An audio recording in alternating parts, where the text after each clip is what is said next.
para maiwasan, di na natin naman may iwala na mauto ng ipe. Sa pangalawa, ano ang ating gagawin upang hindi na makapasok ng sa ating barangay? So, sa sagot naman namin, iwasan na makapag-ugnayan kasi pag wala na lang kaugnay sa ipe, hindi makapasok yun. Kasi, nangyari sa akin is wala ko talaga. Binigay, lagi ko sa product yung sulat. Hindi ako nag-response. Kasi pag nag-response ka, mawawa yung usan nila, contact na yun. Sabi ko, kung gusto na magpag-usap sa akin, mag-tenso na lang. Kasi ako lang ang kailangan nila. Para masagot ko yung gusto nila. Hindi naman, hindi nila sumulat. Sabi, hindi lang kaya ko, hindi na kaya tutuin. Sa pangatlo, anong gagawin upang matigil na ang pag-recruit ng LPA sa ating kanayunan? Sa totoo lang na, yung mga bata, madaling malikot na pag hindi talaga nakapag-aral. So ako, sa aking barangay, naglaan ako ng pondo mula elementary hanggang high school kahit mga material siya sa edukasyon o ngayon makabawas man lang ng gastos ng mga magulang. Yun lang. Salamat. Magandang umaga.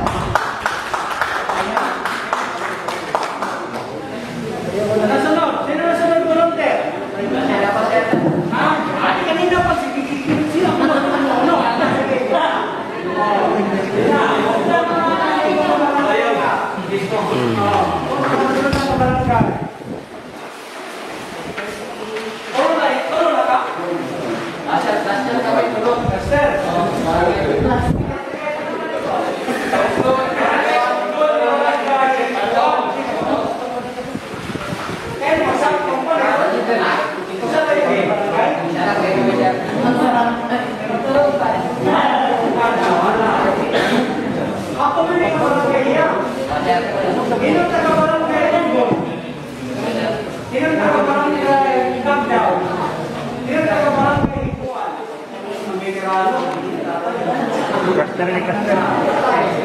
ano?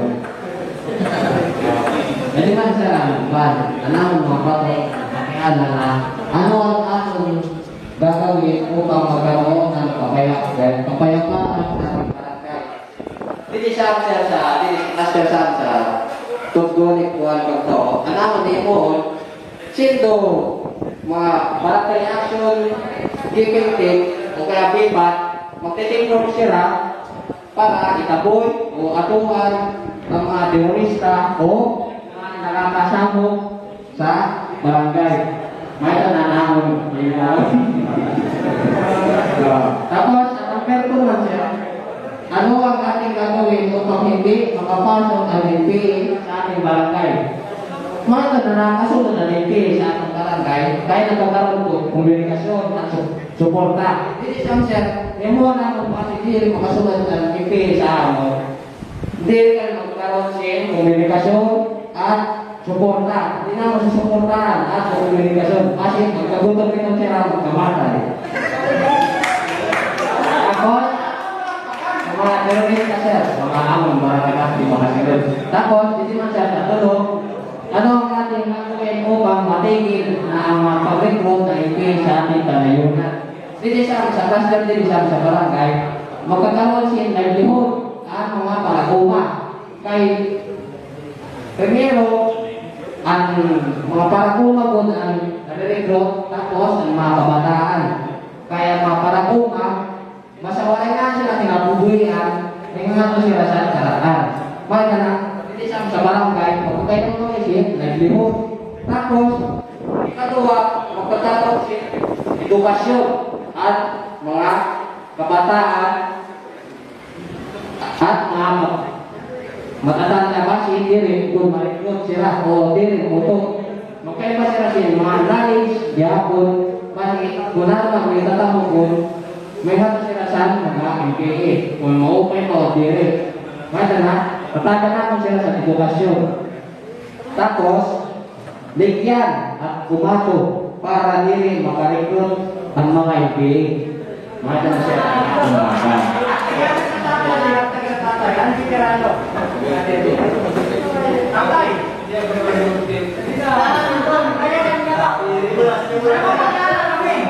Ikaw, magkano ka man tayo? Ang pwesto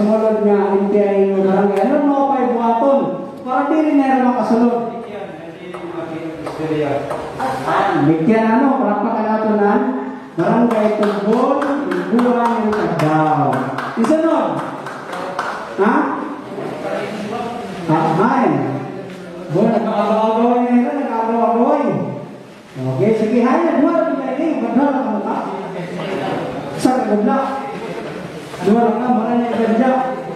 Maran lang ko. Sige, birahin natin yung pagkadua. Atuwa ng mga CJPMB, nandua kay Oraitun sila nakakasama sa biglang magpapagbutuan. Nabi ito, makasanay yung mga tao. Nga atuwa mo dito yung mga CJPMB. Nabi ito, ipahibaro, ipahibaro sa publiko nga magkasarayo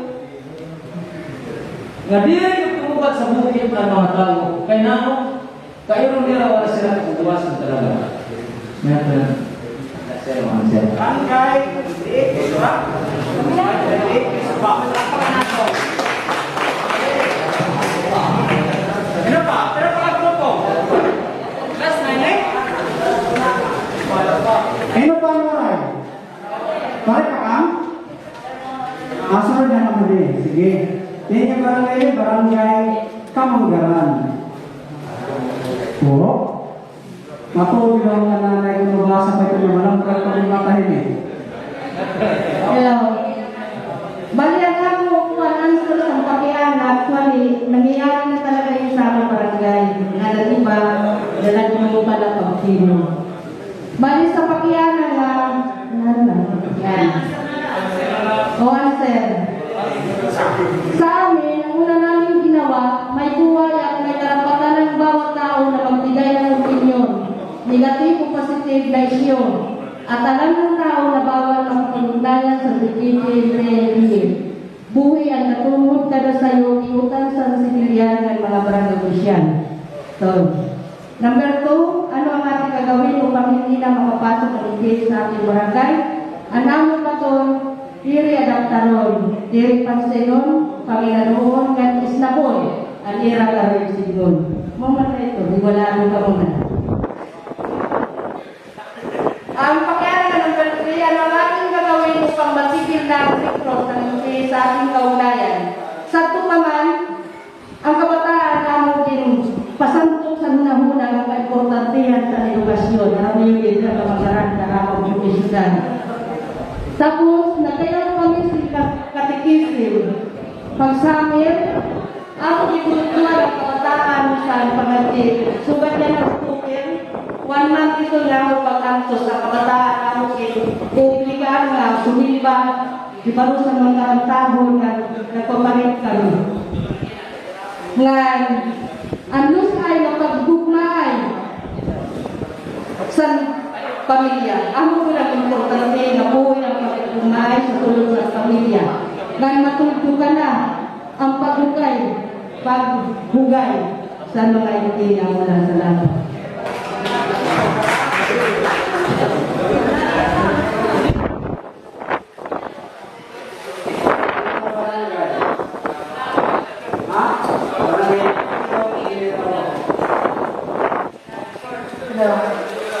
Okay na sila pa naman. Ang nahihili mo nga, bato, hindi ko kita. Mahala na yun eh. Sigaw kita na tinawala. Ang pag-iara sa luna, ano ang ating gagawin upang magkaroon ng kamayaban sa ating barangay? Ano ang nahihili mo nga bato, magkaisa ang mga tao, lalo-lalo na mga barangay opisyal. Para bigay ko dito sila para makahatag sa unahan pangunguwat sa din sa mga barangay. Ang ikalawa, ano ang ating gagawin upang hindi na makapasok ang employee sa ating barangay? Ano na yung baton? Labanan namin sila at magbantay sirado ang mga bingka. Number 3, ano ang ating gagawin upang matigil na ang pag-recruit ng employee sa ating kayunan? Hindi na sila makag-recruit kung hindi na sila makalapit sa aming barangay. Yun lang sa akin. Lakpat.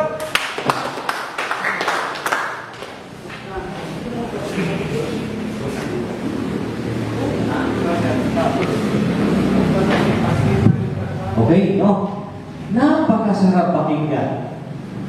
Nasa inyo mismo nang galing ang mga sagot na dapat nating gagawin. Di ba? So, palagpakan natin yung mga sarili. No? Palagpakan natin. So, nandiyan yung kasagutan. Sa inyo pa na nagaling ang kasagutan. Napakaganda kasagutan.